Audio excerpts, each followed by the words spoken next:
back into Daily Insider. Exciting NBA playoffs to get to. And since game 4, when the Dallas Mavericks upset the Suns, I reached out to Chris Farley, who told me he was taking the Mavs too because everyone wanted to fade them. But Farley was with me. So he's joining us to break down the NBA playoffs right now. Chris, you and I are the lone soldiers here that are rooting for the Mavs.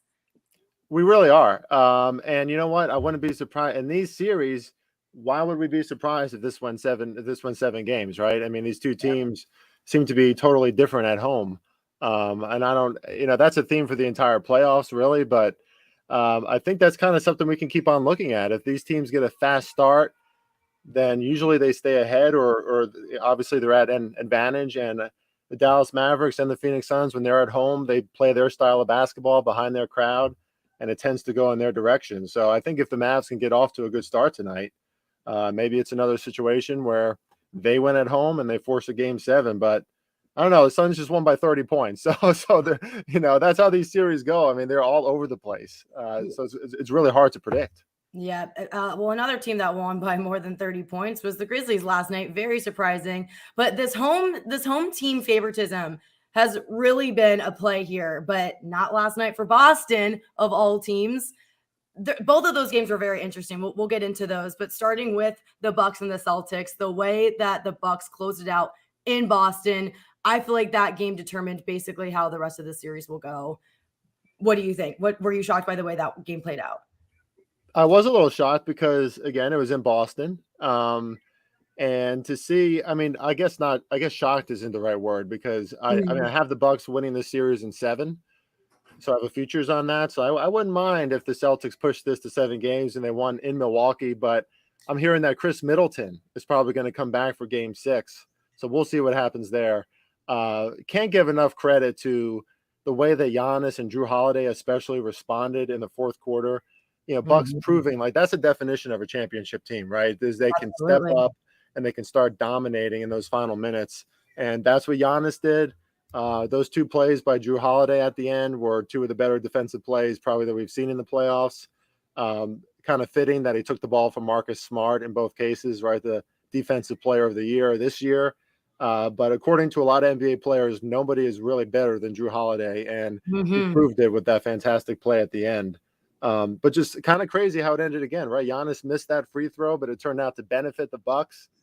And, credit to players like Bobby Portis, Crazy Eyes Bobby, he had 7 offensive rebounds alone. I mean, that team is so fun to root for too, and they all contribute. They got a great bench too. But looking at the 2 big guys on both teams here, Giannis 40 points, Holiday 24, not too far off with Tatum 34 and Jaylen Brown 26. Very similar dynamic, but I think that the Bucks defense stepped up when you're up against the Celtics' dominant defense that's just been taking over the league all season. I think that closed it up with the Bucks. No, they're a clutch team. They can certainly close out a game. So if you're looking at over unders for halftime over unders, which team would you lean on? I always would take the Bucks for second half overs because this team can close out a game.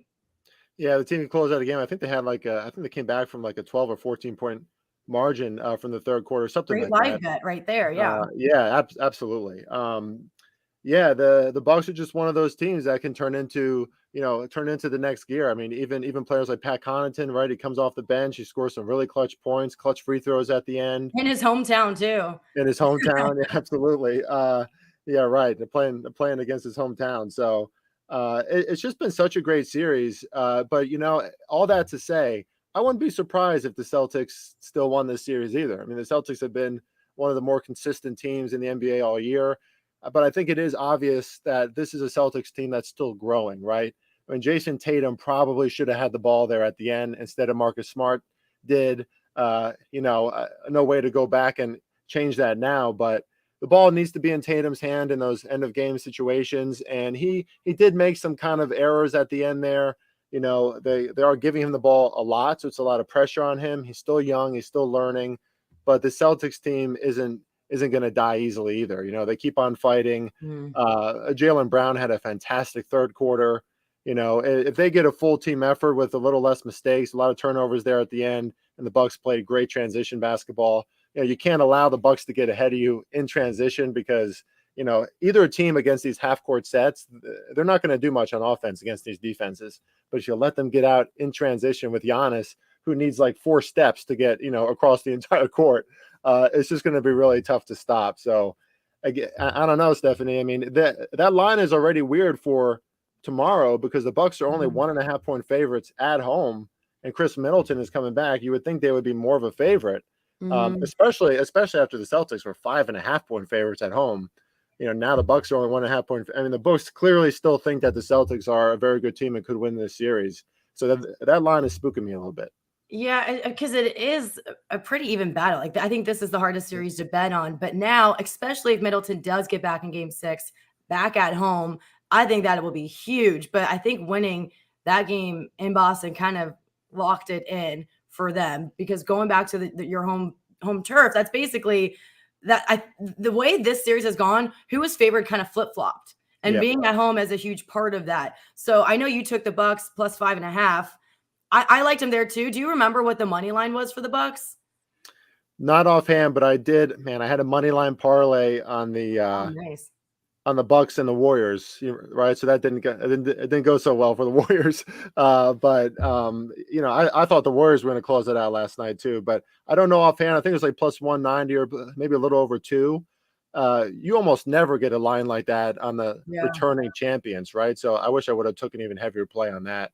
But the plus 5.5 seemed like a steal. I mean, almost over 2 possessions on the Celtics. Almost every one of these games have been really close at the end. So it's tough not to just take the dog every time. I was waiting. I just kept taking the Nets to win a game. I was like, okay, after that first game, okay, Kyrie's not going to let him lose again in Boston. Fooled me. And then they go to Brooklyn. I'm like, okay, there's no way they're going to let a loss at home. And it just kept happening. So I'm like, all right, I can't fade the Celtics again. It finally paid off. The fade on the Celtics finally paid off in this last game. It better for the series. So did you like the Nets or the Celtics? Like, did you have them winning any of those games? Like anything for the Nets? Any love there? I think there was 1 or 2 spots where I picked the Nets, but I haven't liked the Nets all season really, because you could see all the controversy coming. You get Ben Simmons, and it sounds like a great guy to take in, I guess, to make it a more complete team. But I mean, look what happened, right? Ben Simmons. Yeah, their organization was a mess. Like, you can have all the talent in the world, but you got to keep your home base. Like basically the team has to be running functionally, and they were absolutely in chaos. Absolutely. And I think sometimes these are the things we forget in sports betting too. Like it is about the intangibles too. It's about the relationships in the team, the chemistry. Steve Nash seemed like everything. Yeah. I mean, it seemed like it was over Steve Nash's head at a certain point. I mean, they just couldn't play defense either. That would have helped. So I think I took them in like 1 game, but I wasn't shocked at the Celtics. Anytime I bet Nets this season, I would take overs, because it was just like shoot. Yeah. But that was the biggest surprise for me. You mentioned the Warriors Grizzlies game. I walked into that. I made the mistake of leaving at the half and switching places, coming in, looking at the score. I immediately saw Warriors 134. And with the Grizzlies at 95. And I had to do like a triple take. I was like, wait, the Grizzlies put up that much over the Warriors? I was stunning. And then I go into the details of it. I'm looking at it. The Grizzlies, this young team up against the experienced Warriors, they showed up. Jaren Jackson, Desmond Bane, Tyus Jones, they all had 21 points. And then they had 4 other guys in double digits. The Warriors didn't have a single player to break 20 points. Yeah, wow. And that was without Ja Morant on the court. Right. Yeah. I mean, that's a different team without Ja Morant. And I was listening to the Draymond Green podcast this morning, obviously interested in what he had to say after that blowout. And, he admitted that they approached that game playing defense like Ja Morant was still on the team, which is a little confusing for me, because we know that I think the Grizzlies, don't quote me on this, Stephanie, but I think they're 20-2 without Ja. And so listen, this isn't a better team without Ja Morant. There's no chance it could be a better team without Ja. Right. But they move the ball around more, right? Everybody kind of touches the ball a little bit more. And I think it might enhance some of the team chemistry in that regard. And you're right. They got off to such a fast start. I mean, Josh Jackson nailing threes from the beginning. Sorry about that. Oh, wow. He likes the Grizzlies over here. I'm sorry about that, Stephanie. No, But you're good. You're good.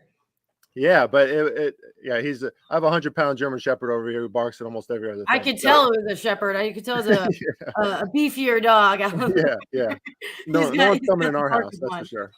Yeah. Uh, yeah, but I think, when these teams get off to these hot starts, especially when they're at home, right behind their home crowd, it was like the Warriors were disinterested from being there. And, if that's the way the Warriors are going to play against a team like the Suns, or let's say they get beyond the Suns and they go into the finals, you're not going to be able to just give up games against teams like that. They're going to take those series. So I don't know if it's like a hubris of the Warriors because they've been in this spot before and all this experience, but the Grizzlies are a formidable team that they need to take seriously. If the Warriors better close that series out at Golden State, or they might be in trouble. Yeah, just looking ahead to that game 6, the money line is kind of shocking here. Golden State minus 450, Memphis plus 330. I think I know what I'm taking there. Just value alone. I mean, is that surprising to you the way those odds were lined up? Because we just saw what Memphis did against the Warriors last night. Yeah, it is and it isn't. I think reactionary wise, right? I want to take the Grizzlies too. I mean, that's unbelievable value. Mm-hmm. At the same time, Golden State, they play differently at home. Steve Kerr, he's been here before. Draymond Green is still one of the best defensive players in the NBA. And players like Steph Curry, Klay Thompson, you got to think that they're going to be hot from the jump, especially at home with their crowd behind them. You just can't let this Grizzlies team get ahead of you. And the thing about the Grizzlies too, without John Morant, they are a better defense. I mean, there's no doubt about that. John Morant is a fantastic player, but he doesn't always bring a lot on the defensive end. So, this is a Grizzlies team that if they get in front of you, they can lock down. They're big. They're a lot bigger than Golden State. So they can just kind of stand in your way, a lot of athleticism. The Golden State Warriors have to button up in this next game. But, I would look at taking the Grizzlies side at least. I don't know if I'm going to jump on the money line. I was about to say, yeah, that's 8.5. Yeah, it's a lot. Yeah, I get it's back at Golden State, but still, I don't want to fade this team. I get they're young, but they're a solid team. Like we keep talking about teams that have that one guy or that duo. They're doing completely fine without John Morant, and if he's in there, it's even better for them.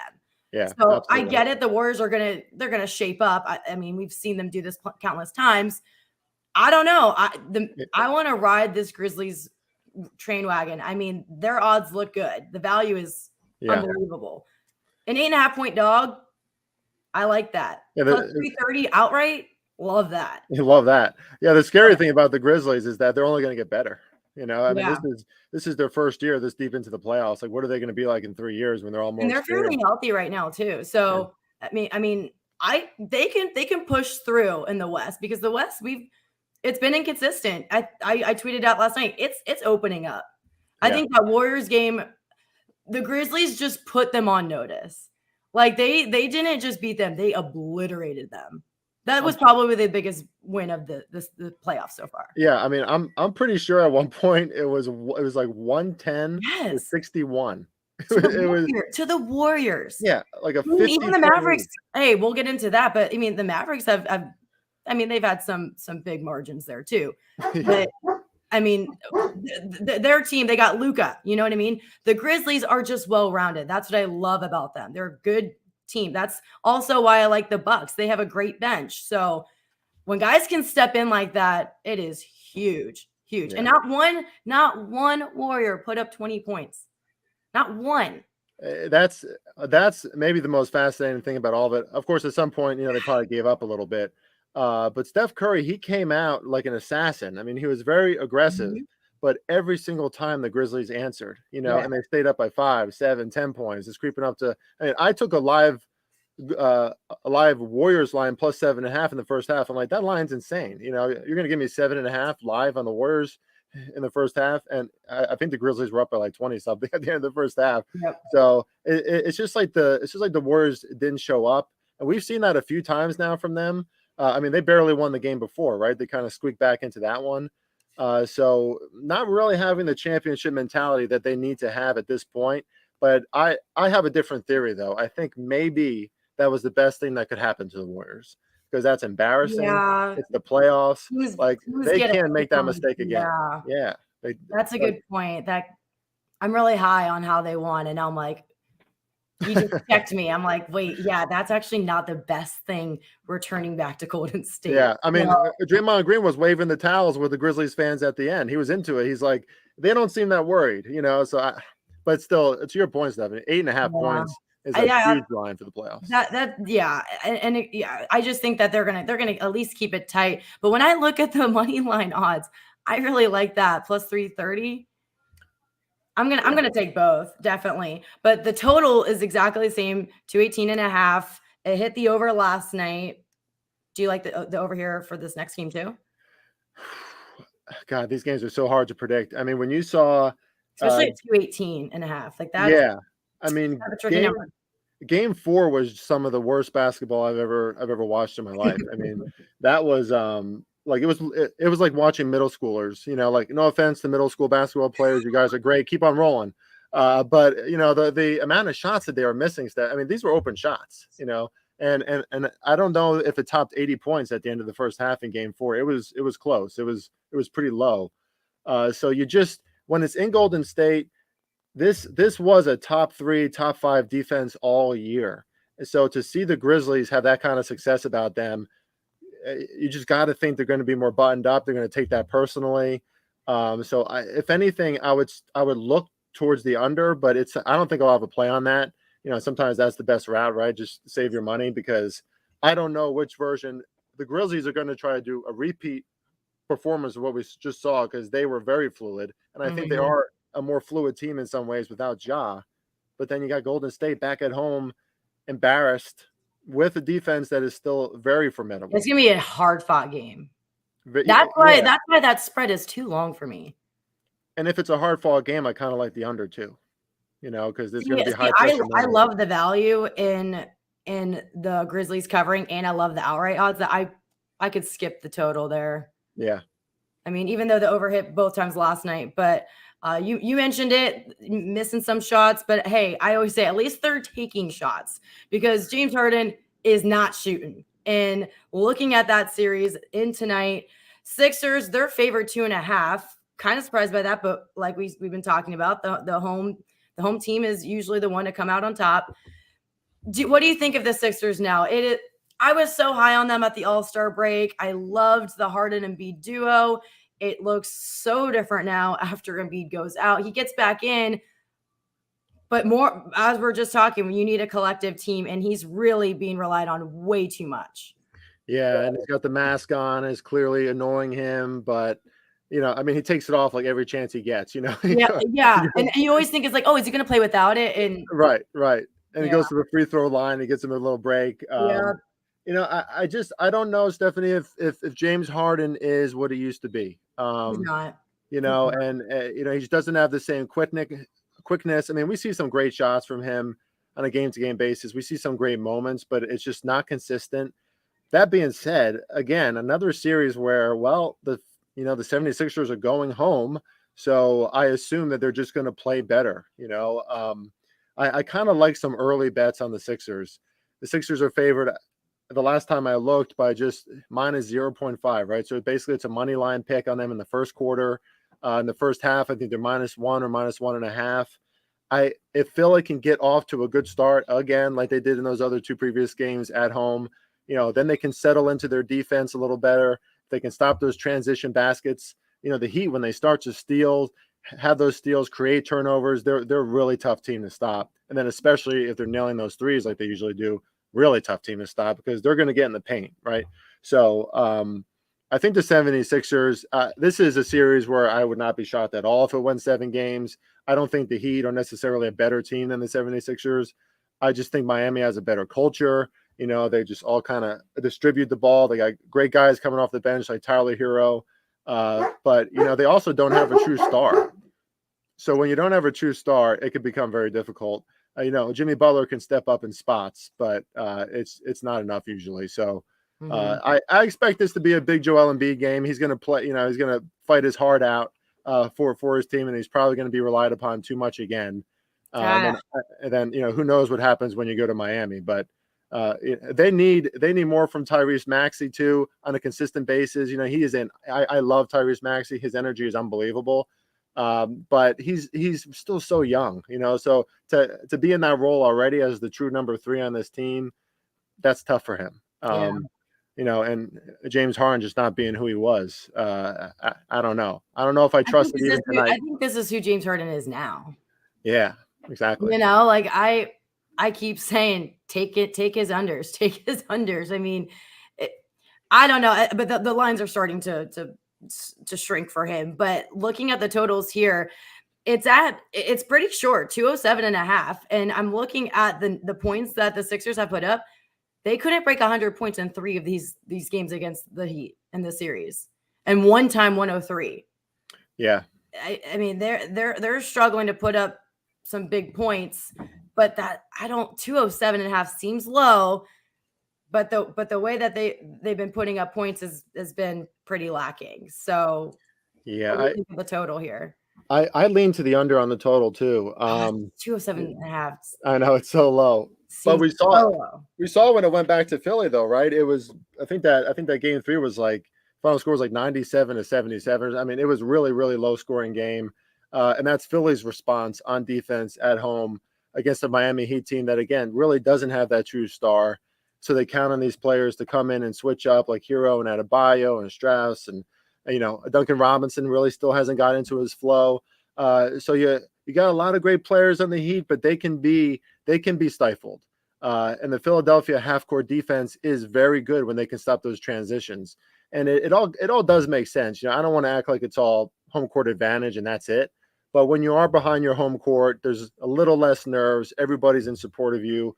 Maybe you don't feel pressure on every shot. Maybe you don't turn over the ball as much. And that's what Philly needs. Philly just can't make the same amount of mistakes that they've been making in those games at Miami. Because if you fall behind and you're turning over the ball against the Heat, then they could really lock down on defense. It's kind of like the Celtics and the Bucks. You just don't want to be behind in those teams in a big way. Again, another contentious series, but we've seen slow pace throughout this entire series, and it felt like when it's gone over, it's just like a shooting spree that almost doesn't make sense, right? Because almost every shot has been contended. So I would still lean to the under, but again, yeah, that's a low line. Very low. Sometimes the books are kind of suggesting that though, right? So maybe we take the cue and just go with the under still. I haven't pulled the trigger on it yet, but I'm thinking about it. Yeah, it's too low for me, but like I said, they've barely put up 100 points in most of these games. Only one time it was like 113. So, and that's on the Sixers end. They've been up and down. Like they weren't able to break 100 in at least one of those games. Yeah, I think that the total I'm going to stay away from. But when you look at the trends here against the spread, they're pretty similar. Heat are 6-4 in their last 10 games. Sixers are 6-5 against the spread in their playoff games. Way too similar to really rely on trends here, but that home court advantage, like we've been talking about, so different in playoffs. This Sixers team is very different in the playoffs. How much do you think? Because you bet all season long, looking at the difference from regular season to the playoffs. How much does that skew the way you bet? I mean, it looks very different on the court. Yeah, well, kind of like the Nets, right? The 76ers aren't necessarily a team that I'm going to trust, from game to game to show the same kind of output. There's just going to be some inconsistency there from time to time. But I think these are the spots to bet on the 76ers. From what we saw, especially on defense in those previous games from the Sixers, they were able to slow down the Heat in their three-point shooting. And when you can do that, that makes a major difference in the game, right? The Heat were the number 1 team in the regular season in three-point shooting percentage. So this is, you really don't think about the Heat in that way, but they are. They're, especially anchored by Tyler Hero. They shoot threes, they shoot them often, and they shoot them really well. But if you can slow them down from there, which, again, Philly with that defensive advantage at home, crowd behind them, a little more confidence, a little more tenacity maybe, they're in a good spot to maybe at least slow down that Miami Heat offense from the perimeter tonight, because they're always going to have a pretty good paint defense. You have Joel Embiid, you got Thibault, you got Tobias Harris. These are good paint defenders. So I think this is Philly's game to lose or win. It's up to them, But yeah, we see a lot of Jekyll and Hyde in the playoffs. it's those teams, again, listening to the Draymond Green podcast, who I'm starting to like him more and more. He's a brash guy, but he's interesting to listen to. And he said, and I agree, what makes a difference between a championship team and just a playoff team is championship teams just consistently win. They can win on the road. You see consistent performance for them, like in the hardest parts of the game. And look what we saw from the Bucks last night, right? They played their best basketball in the fourth quarter. Giannis was dominant in the fourth quarter. So I don't know if either of these teams fit that bill between the Heat and the 76ers. Like I wouldn't even like them in the next round. But this is a much better spot for Philly. That's obvious because they're at home, but they need to win, and they have played a lot better at home. And that's true. That wasn't as true in the regular season, but historically that is true of the 76ers with Embiid. Yeah, I like that quote, but it's so different than football, because usually, defense wins championships, and then in the NBA, as to your point, it's consistency, whereas it's the direct opposite. In football, you could have inconsistency and then just show up in the big game. Yeah. And so I think you're right in basketball that consistency wins. They just rise to the occasion. So that is why I like the Bucks. The Celtics, they have a defense, but hey, does defense win championships in the NBA? So very different than football. One other thing with this Sixers team, though, we were talking about it right before we jumped on. Doc Rivers in the hot seat, but also, but like some of his calls, who he's putting in at certain times, pretty questionable, and that does change the way you may bet. So looking at the way he's been coaching this playoffs, has that changed your mind on anything? Yeah. I mean, there's a big time disparity in coaching, in my opinion. Spoelstra is one of the better coaches in the NBA. He proves that in the way that he can make adjustments. Although he's had some inconsistencies in some big games as well. Mm-hmm. But we call Doc Rivers on the BetUS NBA show, we call him Glenn Rivers because there's just not a lot of fans of Glenn. And I think this is something we've seen pretty consistently from Doc Glenn Rivers, is he just in these moments making adjustments, maybe getting his teammates up off the bench, motivated to play better in some of those big game situations. Something is lacking there motivationally between his connection to his players. And we've seen that before. I think he has to do less when they're at home, right? He has to do less when they're all juiced up. But I can't say that I trust Doc Rivers and the adjustments that he makes during the game, and especially when he's in tough situations. It's clearly shown itself quite a few times. He was very defensive in that post-game conference after Game 5, and for good reason. He just seems like he's kind of out of control. Like he doesn't, Spoelstra says something, everybody takes him seriously. It's a different culture there in Miami, in places like Phoenix, right, in places like Milwaukee. But that it just doesn't seem like Doc Rivers has the trust of his players, and there's some kind of disconnect. I wish I knew the ins and outs of the locker room and what actually happens there, but I think we've seen enough evidence at this point to, in some of these high pressure moments, I don't trust the adjustments that he's going to make. Yeah, I don't like when coaches do that. Like when they just they kind of, sometimes they'll put the responsibility on the players, and it's like the best coaches I've seen, it's a collective responsibility. Like one player could drop a ball, or like it could 100% have been mistakes on one individual, but usually it's a full game. It doesn't come down to one play. So I don't love when coaches just kind of deflect. I think that it's your team. I get you're not the one on the court, but you definitely are involved there. So I just don't love when coaches. I like coaches that are like players coaches. They're going to defend their guys. Those are my athletes. I just don't like when coaches deflect, but he is in the hot seat. Lots of pressure on him. Yeah, I don't know if he's going to be there anymore, Stephanie. So who do you think could fill in for him or take his spot? Ooh, what would be really interesting if the Villanova coach, which is his name escapes me at this time, but who like abruptly left his spot at Villanova. What if he went over there for Philly? That would be quite a grab. I think you can look on the other coach. Jay Wright, yes. Thank you, Kevin. In Miami, I think you just look across the court and look at their coaches. This is a close family friend of ours, so I'm looking to Chris Quinn, who's stepped up and has coached games for Miami. I think he's going to be the next head coach in the NBA soon. I think he's stepping in, and he's right there in this series. Yeah. That's a great call. Yeah, absolutely. But so like we're good friendly friends with them. They have 3 kids in schools in the Miami Fort Lauderdale area. So I was like, maybe will that be a factor? But he is the next head coach. I'm calling it right now. I think he's the next guy up. Wow, I love that. But looking into the game that we've been waiting to talk about, the series between the Suns and the Mavs was not the best game for them. But we talked when they won at home, got very excited. I'm pretty sure you're the only person I know that sided with the Mavs like me. I don't know anyone else that was trying to take them. Oh, my heart had a lot to do with it, but I don't want to doubt the Mavs right now, especially the way the West has been kind of faltering down. Like the Suns are beatable. Everyone in the West is beatable. So I do think the Mavs are the weakest team in the West. But I think if you rise to the occasion, the way they fought without Luka put me immediately on the Mavs track, and I want to ride that wave as long as I can. Looking at the series odds right now, Suns minus 800, Mavs plus 550. I see the value there. Oh, yeah. Yeah. In the series price? That's the series price. Oh, yeah. Hey, we're already at game 6.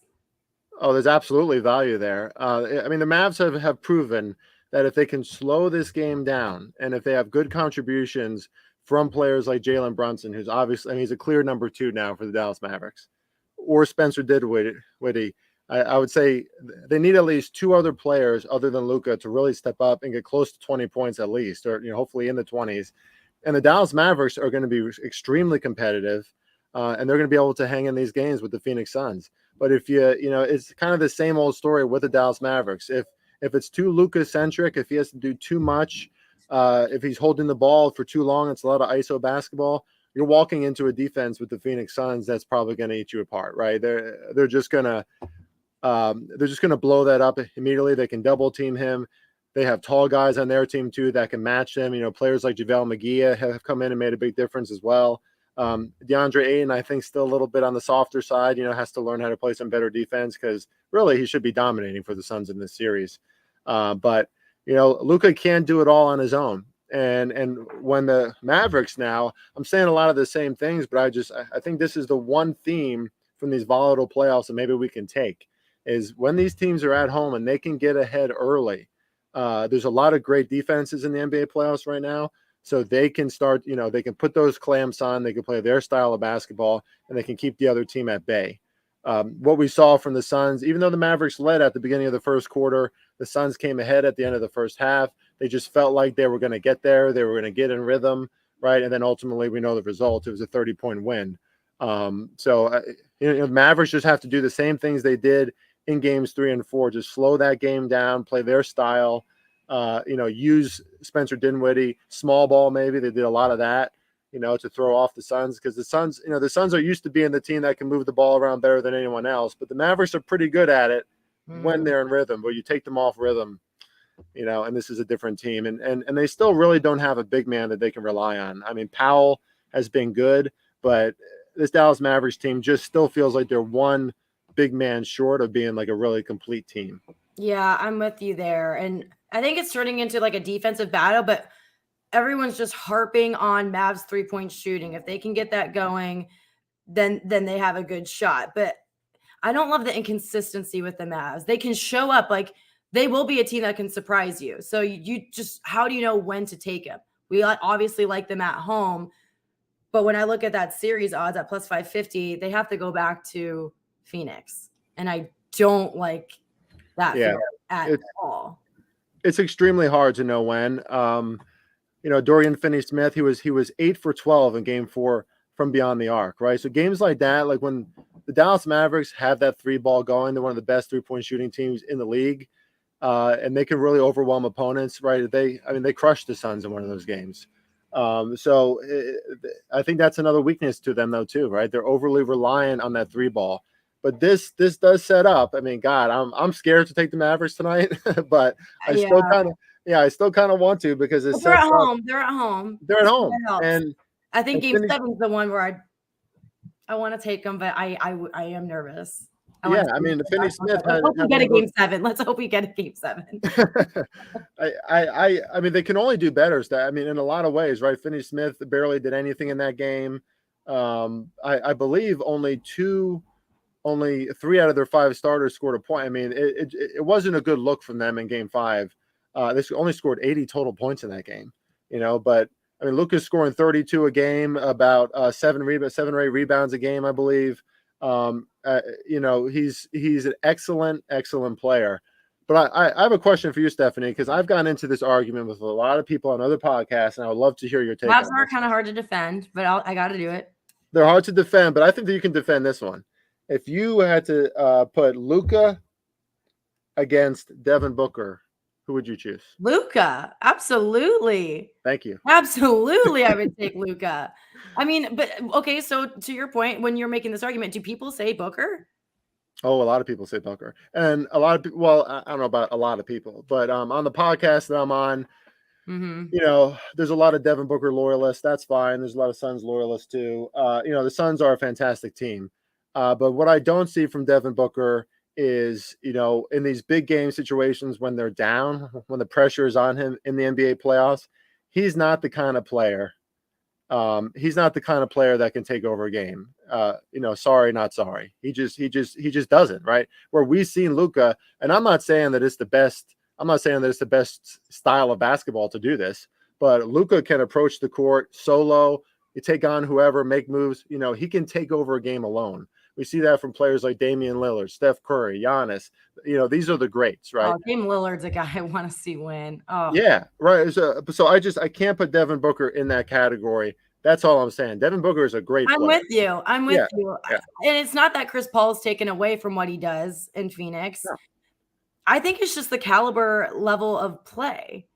I mean, if you're talking about studs on a team, Tatum, Giannis, Luka, you're right. I mean, obviously you think Suns, you think Booker, Chris Paul, but I think there's a level, there's a distance from the guys I just mentioned to Booker. Absolutely.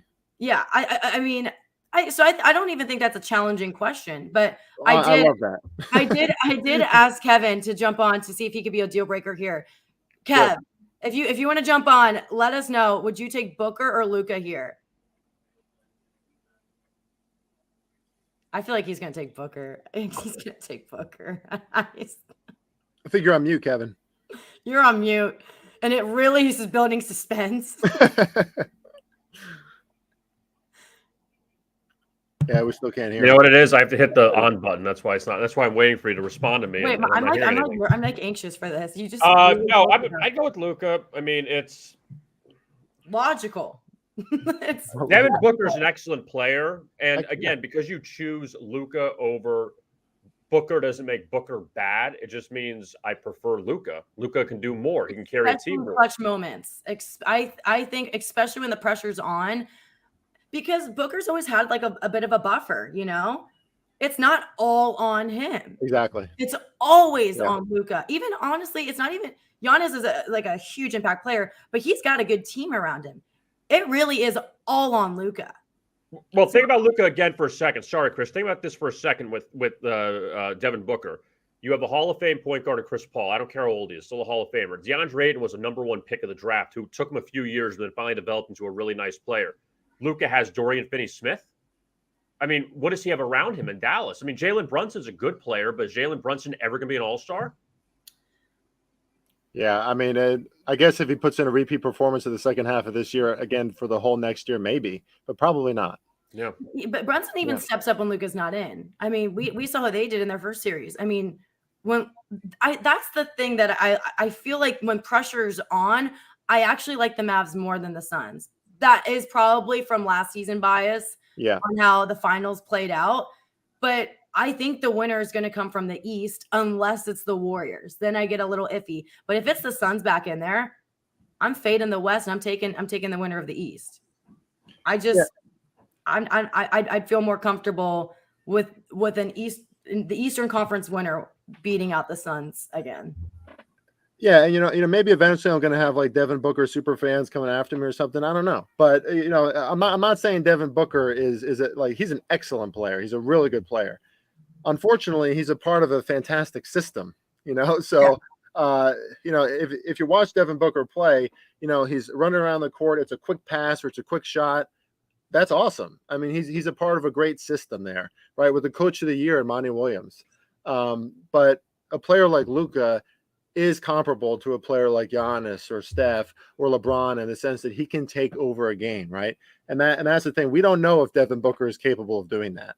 Now, I hope he is, for the sake of the Suns, for the sake of their success. Maybe he is that darn good. We just haven't seen it. And if anything, last year, especially in the finals, he put on some duds, fouling a lot, technical fouls, kind of all over the place. So, he's going to have to prove it a little bit more for me to put him on that kind of pedestal. I feel like Luka's fairly young too, but I think there's like a youthful pressure to Booker, I feel like, where it's kind of like Joe Burrow. Like, I think Luka's just got this cool chill to him that the way he performs, it's always just like, yep, that's what's supposed to happen. I feel very like an ease with it. Booker, I feel like there's always like the pressure on, which it's kind of opposite of what I just said, in that Luka has the pressure on him on his team, but he has this cool about him that it's like, clearly I got this. Right. Booker, I just feel like there's this pressure that could get to him at a point. I think we saw that in the finals last year, especially with Chris Paul. But Luka, I feel like I can rely on him a lot. And I think that's why his team even steps up so well when they do, because they're backed by a guy who you have so much reliance on, and he handles it well. I mean, he can handle all the pressure well. Like, Embiid is in a similar situation, and I think it's getting to him, but there's a lot of frustrations around him too.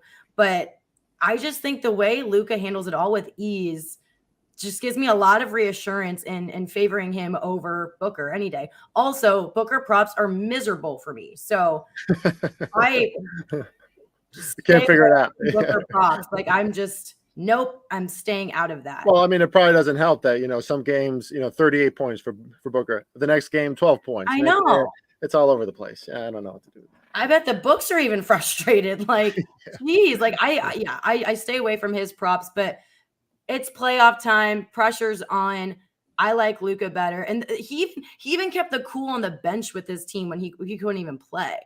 And I think his presence alone on the bench when he's not even playing, I think that helps the Mavs too.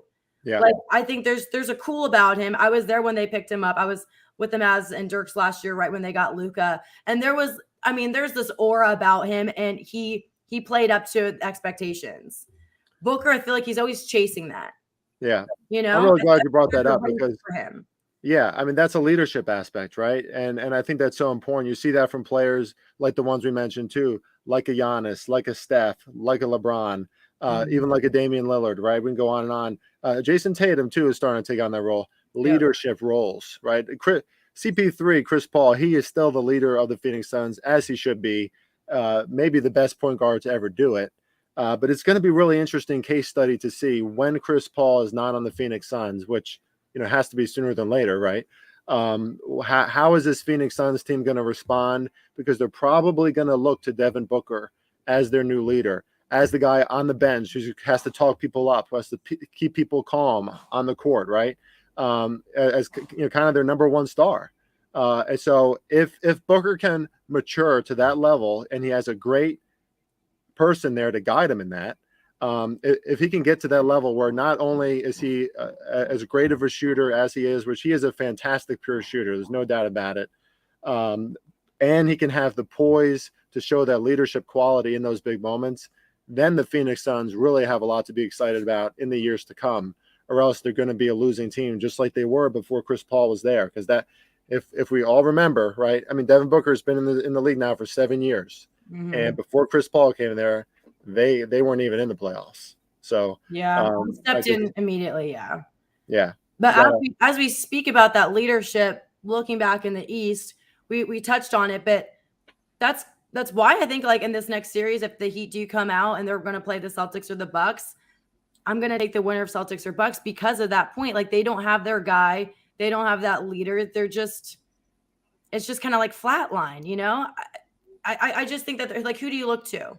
100%. And Philly is kind of in that spot too, in a way. Like, they have their guys, but who's commanding the team? I mean, Embiid by his play, but in the locker room, that kind of stuff. Yeah. And I look at the Bucks. Like, I have a friend who plays for the Bucks, and he's a bench guy.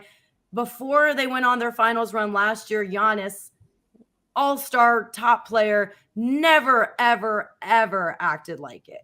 He treated the bench guys like they were MVPs.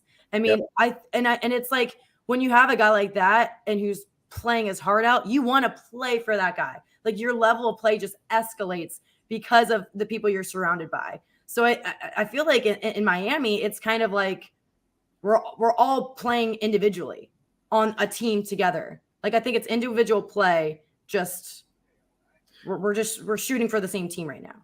Yeah, and Spoelstra's a great leader, but there's only so much he can do on the sidelines, right? So, I guess I would say Jimmy Butler at times, Bam Adebayo at times, but I agree with you. There's really no number one guy for the Heat. Whose hands are you going to put the ball in at those final minutes? I guess you could put it in Jimmy's hands. You could put it in Tyler Hero's hands, and they'll probably. They have a good shot. But but who do you look to when you need to look to someone right now? Who do you go to? Like quick decision. Yeah, exactly. You know what I mean? They did great when they had D-Wade because they had a guy. They had their guy. Yeah, it's not an easy answer. Yep. Yeah, so I think as I look ahead to that next series, I hate to say it, but I think that the Heat are going to be the ones to come out on top over the Sixers. As I prepare for the next series, that plays into why I think that I'll fade the Heat. But I've been saying from the start, the winner of this Celtics Bucks series is going to win it all. Yeah, I agree with you. I think those are the two best teams in the NBA. So to go even further, you think the Bucks are going to win again? I have a futures on the Bucks, so I hope so. It doesn't pay me that handsomely, but it's enough. But I've been saying that for most of the year, just because I think they still miss PJ Tucker, but this Milwaukee Bucks team has all the tools, offense and defense. They have been the number one defense by a pretty wide margin in the playoffs. Now, that was 2 games ago, so I don't know if that big Celtics game recently made a difference in that mark, but their defensive efficiency has been awesome.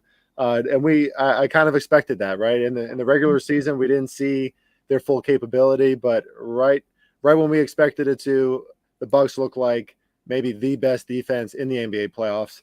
That's a lot of Jrue Holiday. That's a lot of Giannis in his length. That's Brook Lopez making a huge difference. Again, he got healthy at the right time. And you got guys like Bobby Portis who are going to fight for those rebounds. This is a complete team. It's a deep team. Mike Budenholzer doesn't get enough credit, I don't think, as a coach. He's really good at making adjustments. There's just very few weaknesses on the Bucks. Maybe Giannis can stop shooting so many threes because he's not putting up tons of points, but when you look at how many he's going for, he just had a 40-point night. So, but you look at how much he should, but he keeps taking them. Sometimes you see those guys get a little trigger shy. So I always say I like when guys shoot, because when you start to take a backseat, you miss 100% of the shots you don't take. Well, it's a good point too, and I think he's trying to create space that isn't there sometimes, right? So it's like, hey, you have to respect the fact that I'm going to take these threes. And the Celtics, they're kind of not respecting it. But then he nailed that 3 at the end of the game. That was a huge 3. So again, those pressure moments, an exciting game. It kind of gave me a little bit of flashbacks to that Nets-Bucks series, that next Bucks game. Yeah, the Bucks and Celtics, I think, has been by far the best series so far. I mean, it is 2 blue-collar teams. I think they tied 2-2 in the regular season too, so it makes sense. I mean, it's just I think they're very evenly matched. They were consistent, So I think that's the thing. So what do you think the chances are? I'm just thinking back in the West, the teams that it was Suns Warriors. What do you think the chances are we see Memphis and Dallas? Oh, in the next series? Oof. Man, if you can get a better. Love to see that, and it would further reiterate my belief that the East is going to win it all. Oh yeah. Obviously the chances are probably pretty low, right? I mean, if there are odds in that, at least one of them should upset the favorites.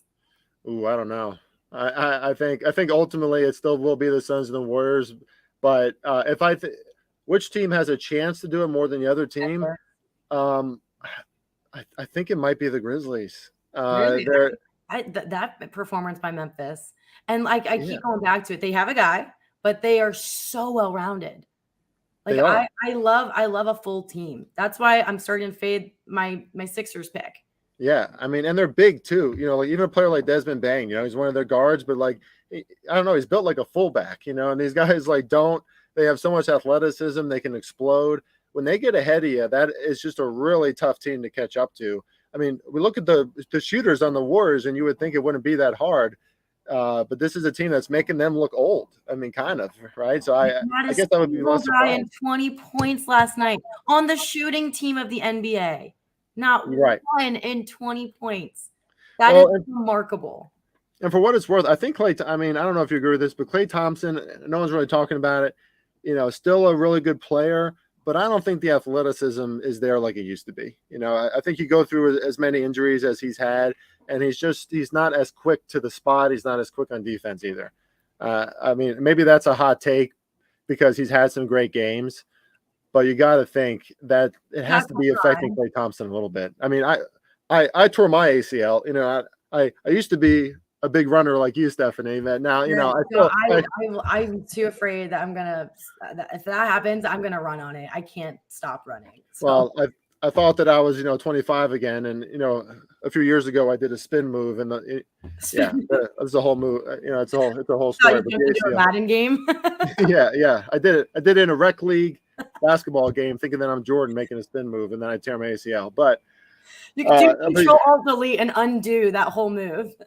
Yeah, I wish I could have. I really wish I could have. Yeah, no, but to the contrast, like everyone's saying Grizzlies aren't experienced. I like that they're young. I like that they're young and hungry, and they're the team with a chip on their shoulder. I think that's an edge. I know you're up against the big guy Warriors who dominated the league for a good amount of time. They faded out. Hey, there's some new guys in the NBA now, and they've come to play. Yeah. I actually like that they're young and they're less experienced because they are showing up great in the playoffs, better than a lot of teams that already waited out. Yeah, I love to draw this comparison since you said that. They remind me a little bit of the New York Giants about what was that? That was a long time ago now, like 15 years ago, when a young and hungry New York Giants team faced the Patriots, and no one expected them to win, right? But they had a chip on their shoulder, and they hit a stride. And if you hit that stride at the right time in the playoffs, it's the best time to hit it. And would I still expect the Warriors to win Game 6? Yes, right. That's why they're favored. But I would not be surprised at all if we saw another plus 330 outright.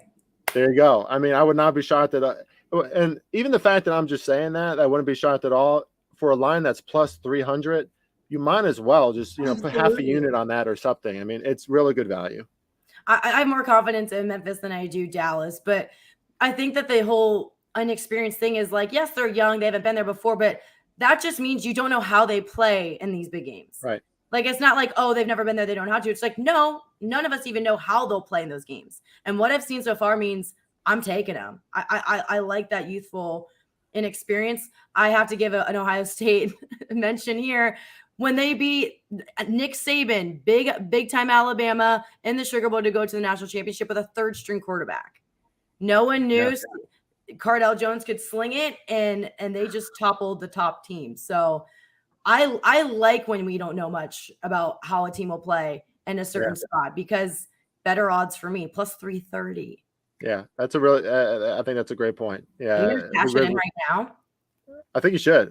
Let's just do it together. No. I was about to say, are you gonna do it? We're right. Okay, if we're gonna take Grizzlies, let me see what it is on my book. We have to take Mavs.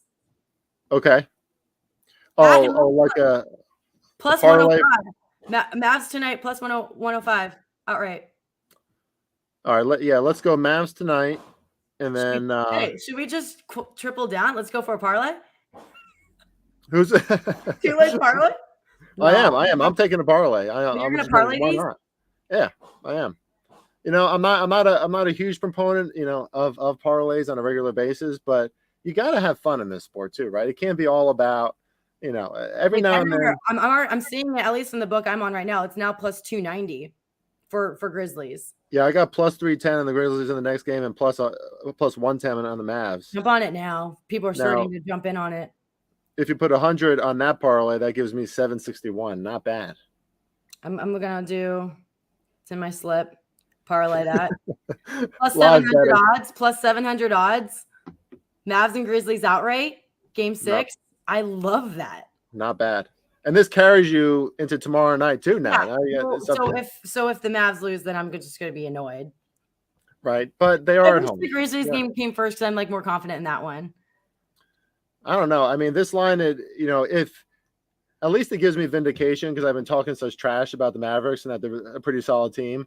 Like, at least it's vindicating that they won 2 games and that it's a short line tonight, right? It's not like the Suns are favored by 6 on the road.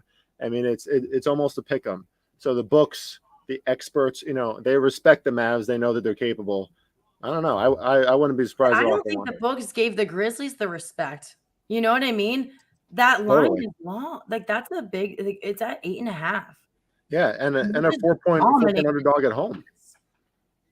Like, they could not shoot right. at all. Literally, the shooting team of the NBA could not shoot up against the young and little Grizzlies. The Warriors seem to expect. They seem that like they just expect to win. Like, they're just going to win. It's not how it's going to work against the Grizzlies. You're going to have to play some of the best basketball that you've played all season. Why aren't there more funny memes about this? Like, when you see like the little kid come in and just knock someone out, like, why were there not more memes about the Grizzlies last night? Yeah, I don't know. I think everyone thinks it's a joke, but we'll see. We'll see if it's that much of a joke. You don't get to this point without having some legitimacy. No, agreed. And they were the number 2 seed. People forget the number 2 seed in the West. They're not. They are a better seed than the Warriors. But the Warriors weren't healthy. That's what I keep trying to like remind myself. Yes, like the record doesn't show what Warriors we're seeing. So the Grizzlies won 20 games without Ja too. I know. Last night they didn't have Ja. Right. And 3 guys over 20 points, 4 more in double digits. Like, they're a full team. That's what I like. The Mavs are the opposite of that. So we're kind of contradicting here, but we're hedging out our bet slip though. Right. Exactly. Hey, great value. Plus 700 for 2 very formidable things that can happen. Let's go. It's doable. I'm putting that in. If I had a beer near me, I would chug it right now, Steph, but I don't. So, unfortunately, I can't. That's right. I don't know if we're allowed to do that live anyway. Maybe we should do like an Instagram live at halftime and see where we're at. Are you doing? Are you doing a halftime bet? Are you taking any halves? Tonight, I believe I might be actually. I'm taking that first quarter line on the 76ers. I think the Sixers come out. I mean, they got their. The butts handed to him in that last game too against the Heat. So I might like a Memphis second half too. You could put just a pure second half line on the Grizzlies now. No. Okay. Yeah. I was going to say that's one hell of a book if you can do that. No. I'm just trying to think. I'm trying to think of like how I want to add more to that parlay. Yeah. But I don't want to go all in on grit. Like, I want to space it out. I kind of like Memphis early because maybe a prop. A prop in the Warriors and Grizzlies series. That's getting greedy. That's asking for a lot. I've only won 2 leg parlays. You should hedge it. Put a prop on like Steph Curry or something. That's what I was thinking. Yeah. Steph has had some stinkers. 19 points last night. Yeah, he's had some stinkers. He's definitely due for like a big performance, and you can tell. I mean, he was looking for the points. Staying away from the prop. We're gonna, because I already feel a little nervous about the Mavs at least, but I like the value, so we're gonna stick it. That's my parlay. Mavs and Grizzlies outright plus 700 sounds phenomenal. All right, and now there has to be a chug if we win this. At some point, there has to be a live chug. Live chug. Like reply chug to everyone who. So that's what we'll do. We'll do a chug if you're with the parlay, and at halftime, if we're doing well, or once the Mavs win, everyone who took the parlay with us, or at least the Mavs, has to send a reply chug, and Vegas Insider will repost it. Multiple chugs, love it. So then when the Mavs win, we have tomorrow too to ride that wave and be like, okay, who all's with us? Because if they didn't take the parlay, they can at least jump in on Grizzlies. Well, which Grizzlies outright alone, I love. Like, even I know. Disclaimer: Old Farley Bets here is going to have some friends over tomorrow night, so I will probably be already well into the mode of chugging, so I will have very little problem doing that. No problem at all, Stephanie. Who do they root for, or at least are they fading Grizzlies? One guy's a Philly guy, so that really doesn't count towards this. But no, I mean, they love a dog, so we'll just take the underdogs. Yeah. Yeah, your dog was just barking, so he's like dogs all day. And I gotta tell you, I'm so grateful for being on this show. Especially, I mean, my house right now, there's contractors on every floor. There's nails, there's drills. I'm at a hotel in New York, and like the housekeeping's like trying to knock, and I'm like, no, not yet. Yeah, not yet. No, so there's so many distractions. So thank God, I'm actually really happy that it wasn't even more than that. Like that was. Oh well, no, he chimed in when we needed to. We're talking dogs. Talking dogs. And he's like, yo, I'm a dog. I want to play. I want to be a part of this. True. He's obviously taking the Grizzlies and the Mavs. Yeah, obviously. All right, Chris, thank you so much. We are going to have that chug. Oh, yes. The Mavs are the one I'm nervous about, but we will be chugging. I think whether or not we lose or win that bet. I was going to say, now I just want to chug. So I know. Because if the Mavs don't win, then I'll be chugging. If the Mavs don't win, we'll find a new way. Yes. Yeah, we'll find a new bet if the Mavs lose. That's right. But I don't think they're gonna. Grizzlies, we got tomorrow. So that's something to look forward to, because if the parlay doesn't hit, I'm still super high on the Grizzlies. There you go. And there's going to be chugs no matter what, right? We're just chugging. Moral of the story is win, lose, we chug. We chug. All right, Chris, thank you so much. Tell us where we can find you and keep up with your bets. You're coming on Vegas Insider a lot lately, but where else can we catch your stuff? Yeah, I love being here with you guys at Vegas Insider. You can follow me at Farley Bets on Twitter, Instagram, TikTok. Trying to do more TikToks. Man, I almost always forget, but I'll hop on that train. I'm on the Bet US NBA show every day at 4:00. We go over NBA picks, and you can get my premium picks at the Odds Breakers too. We're 47 and 34 in the NBA playoffs, 58%. Not too shabby. Not too shabby.